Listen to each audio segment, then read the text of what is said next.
Hello everyone, কেমন আছেন সবাই? আশা করি সবাই ভালো আছেন।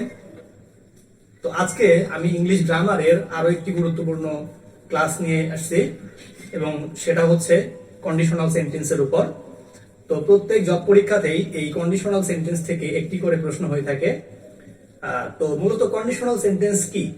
কন্ডিশনাল সেন্টেন্স হচ্ছে শর্তযুক্ত বাক্য এবং এরা মূলত চার প্রকার: zero conditional, first conditional, second conditional এবং থার্ড কন্ডিশনাল। তো আমরা একে একে দেখবো যে কোন কন্ডিশনাল আমরা কিভাবে চিনতে পারবো এবং এর ব্যবহারটা আসলে কিরকম। ওকে, তাহলে ফার্স্ট যে কন্ডিশনাল সেটা হচ্ছে জিরো কন্ডিশনাল। তো জিরো কন্ডিশনাল সেন্টেন্স আসলে কি?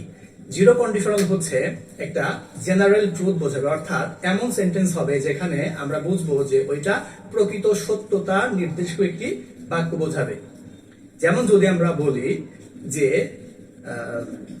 যদি আইসকে বা যদি বরফকে তাপ দেওয়া হয় তাহলে বরফটা গলে যায়।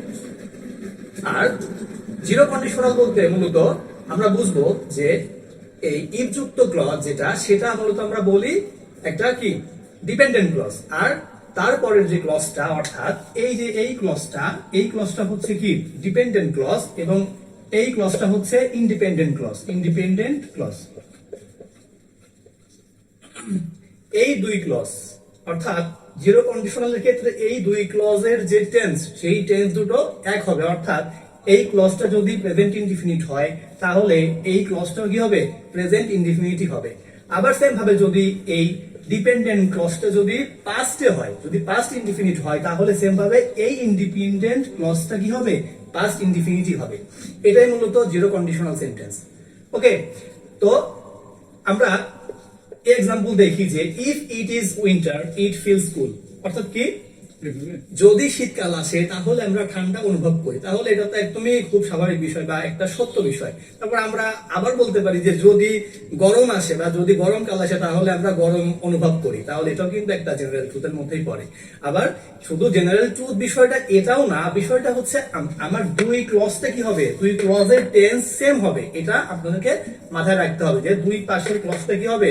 অবশ্যই এটা সেম হবে, অর্থাৎ প্রেজেন্ট পাস্ট।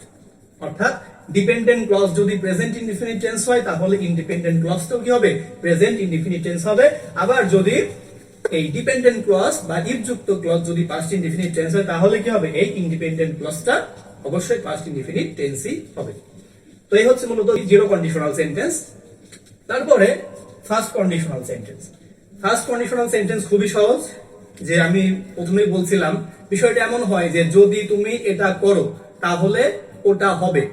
অর্থাৎ এটা বোঝায় যে এই ইফ যুক্ত যে ক্লজটা আছে, অর্থাৎ ইফ যুক্ত যে ডিপেন্ডেন্ট ক্লজটা আছে, সেই ক্লজটা হবে প্রেজেন্ট ইনডিফিনিট এবং যেটা ইন্ডিপেন্ডেন্ট ক্লজ বা যেটা হচ্ছে এই ইফ যুক্ত ক্লজের পরের অংশ, এই অংশটা কি হবে? এই অংশটা হবে হচ্ছে ফিউচার ইনডিফিনিট। অর্থাৎ প্রথম ক্লজটা যদি প্রেজেন্ট ইনডিফিনিট হয় এবং পরের যে ক্লজটা সেটা যদি ফিউচার হয় তাহলে আমরা সেটাকে বলবো ফার্স্ট কন্ডিশনাল সেন্টেন্স। তাহলে এখানে আমরা এক্সাম্পল দেখি যে ইফ ইট রেইনস, যদি বৃষ্টি হয়, উই উইল প্লে ক্যারাম। তাহলে আমরা দেখতে পাচ্ছি এই যে উইল প্লে, অর্থাৎ এখানে আমরা কি ইউজ করেছি? এখানে আমরা উইল ইউজ করেছি, যেহেতু উইল হচ্ছে ফিউচার ইনডিফিনিটের একটা ইন্ডিকেটর। তাহলে আমরা কি বললাম? যদি বৃষ্টি হয় তাহলে আমরা কি করব? উই উইল প্লে ক্যারাম, আমরা তাহলে ক্যারাম খেলবো। তাহলে এই যে আমরা একটা কাজ করলে সেটা আমরা করব, অর্থাৎ আমরা প্রথম ক্লজটাকে যদি আমরা প্রেজেন্ট ধরি তাহলে ফিউচারে যে কাজটা আমরা করব সেটাই হবে ফার্স্ট কন্ডিশনাল সেন্টেন্স। তারপরের উদাহরণটা দেখি, if the price is low the demand will increase. অর্থাৎ যদি দ্রব্যমূল্যের দাম কম হয় তাহলে কি হবে? চাহিদা বেড়ে যাবে। এটাই কিন্তু হয়, এটা স্বাভাবিক বিষয় যে যদি দ্রব্যমূল্যের দাম কমে তাহলে চাহিদা বাড়বে।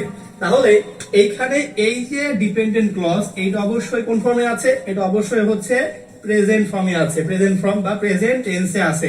তাহলে এটা প্রেজেন্ট হইলে এটা হবে ফিউচার, এটা হবে ফিউচার ইনডিফিনিট। অর্থাৎ এই ডিপেন্ডেন্ট ক্লজটা কি হবে? যদি প্রেজেন্ট ইনডিফিনিট হয়, এই ইন্ডিপেন্ডেন্ট ক্লজটা অবশ্যই ফিউচার ইনডিফিনিট টেন্সেই হবে। এটাই হচ্ছে মূলত ফার্স্ট কন্ডিশনাল সেন্টেন্স। এবার সেকেন্ড কন্ডিশনাল দেখব। তো সেকেন্ড কন্ডিশনাল আসলে কি? সেকেন্ড কন্ডিশনাল সেন্টেন্স হচ্ছে ইফ যুক্ত যে ক্লজটা আছে, যেটাকে আমরা বলে থাকি ডিপেন্ডেন্ট ক্লজ, সেখানে থাকবে হচ্ছে পাস্ট ইনডিফিনিট, অর্থাৎ ইফ যুক্ত ক্লজ থাকবে পাস্ট ইনডিফিনিট টেন্সে। আর যে পরের যে ক্লজটা আমরা যেটা বলি ইন্ডিপেন্ডেন্ট ক্লজ, তো সেটা হবে কি? সেটা হবে subject plus could mite plus ভার্বের বেস ফর্ম। তো এটাই মূলত সেকেন্ড কন্ডিশনালের একটা স্ট্রাকচার। এটা ফলো করলে বা এটা মনে রাখলে আমরা খুব সহজেই সেকেন্ড কন্ডিশনাল সেন্টেন্স দেখলেই চিনতে পারবো। তাহলে বিষয়টা কি? বিষয়টা হচ্ছে যদি আমরা কোন সেন্টেন্সে দেখি ইফ যুক্ত ক্লজের সাথে পাস্ট ইনডিফিনিট আছে এবং তারপরে সাবজেক্ট প্লাস উড মাইট, তারপরে ভার্বের বেস ফর্ম থাকে, তাহলে সেটা হবে কি? সেটা হবে সেকেন্ড কন্ডিশনাল সেন্টেন্স। মূলত সেকেন্ড কন্ডিশনাল সেন্টেন্স মানে এটা একটা অসম্ভব বিষয় বোঝায় যে এটা অতীতে করলে ওরকম কিছু হইতো, কিন্তু এখন সেটা সম্ভব না। মূলত এটা অসম্ভব কিছুকেই মিন করে থাকে। ওকে, তাহলে আমরা একটা এক্সাম্পল দেখি যে ইফ আই ওয়ার রিচ, যদি আমি ধনী হতাম, I would help the poor. তাহলে দেখুন যে এই ইফ আই ওয়ার রিচ, তাহলে এটা হচ্ছে ডিপেন্ডেন্ট ক্লজ। এটা কি? এটা হচ্ছে ডিপেন্ডেন্ট ক্লজ। আর এটা হইছে কি? I would help the poor, এটা হইছে ইন্ডিপেন্ডেন্ট ক্লজ। ওকে, তাহলে দেখুন এখানে আছে কি? ইফ যুক্ত ওয়ার, তাহলে ওয়ারটা হচ্ছে পাস্ট ইনডিফিনিটের ইন্ডিকেটর। তাহলে এখানে আমরা তাহলে বললাম যে এই ডিপেন্ডেন্ট ক্লজটা হচ্ছে আছে কি? পাস্ট টেন্সে। তাহলে পাস্ট টেন্সে থাকলে বা পাস্ট ইনডিফিনিটে থাকলে এই পরের ক্লজটা বা এটা যেহেতু ইন্ডিপেন্ডেন্ট ক্লজ, ইন্ডিপেন্ডেন্ট ক্লজটা হবে কি?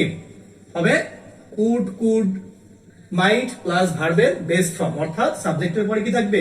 কুড মাইট ভার্বের বেস ফর্ম থাকবে। তাহলে দেখেন এখানে কি আছে? I would help the poor. তাহলে কি আছে এখানে? যে উড প্লাস ভার্বের প্রথম ফর্ম। তাহলে আমরা বুঝতে পারলাম যে যদি কখনো এই ধরনের সেন্টেন্স দেখি তাহলে সেগুলো হবে কি? Second conditional sentence. অর্থাৎ যদি আমি ধনী হতাম তাহলে আমি গরিবদেরকে সাহায্য করতে পারতাম, তার মানে সে ধনী না। তাহলে বিষয়টা কিন্তু অসম্ভব বোঝাচ্ছে, বা সেটা কিন্তু আসলে সম্ভব না, কারণ সে ধনী নয়।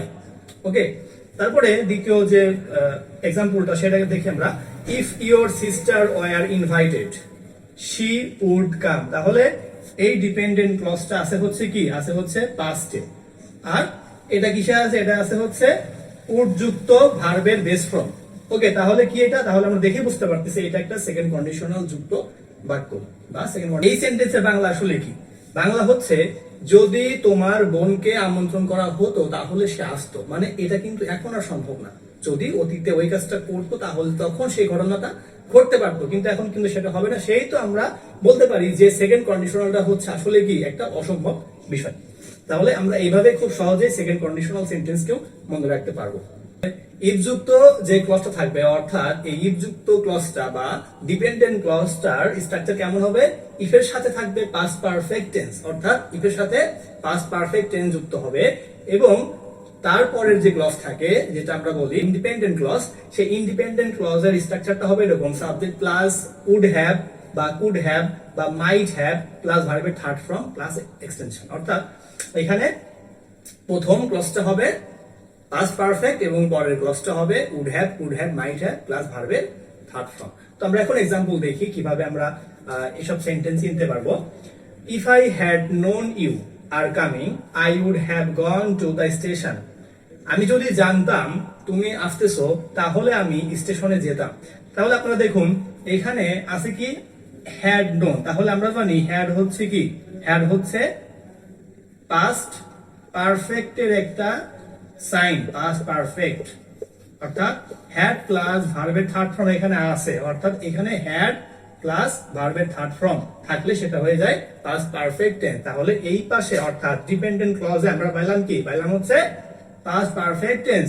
তাহলে এই পাশে কি হবে? অর্থাৎ ইন্ডিপেন্ডেন্ট ক্লজটা কি হবে? সেটা অবশ্যই হবে subject plus would have, could have বা মাইট হ্যাভ, এবং কি হবে? ভার্বের থার্ড ফর্ম হবে। তাহলে দেখুন এখানে ওই কথাটাই আছে। তাহলে কি? I would have gone. তাহলে এখানে উড হ্যাভ, এই যে স্ট্রাকচার উড হ্যাভ, আর এই গন হচ্ছে কি? গন হচ্ছে গো এর থার্ড ফর্ম বা গো এর ভিতরি ফর্ম হচ্ছে গন। তাহলে আমরা বুঝলাম এটা হচ্ছে কি? Third conditional sentence. আরেকটা एग्जांपल দেখি, সেটা কি?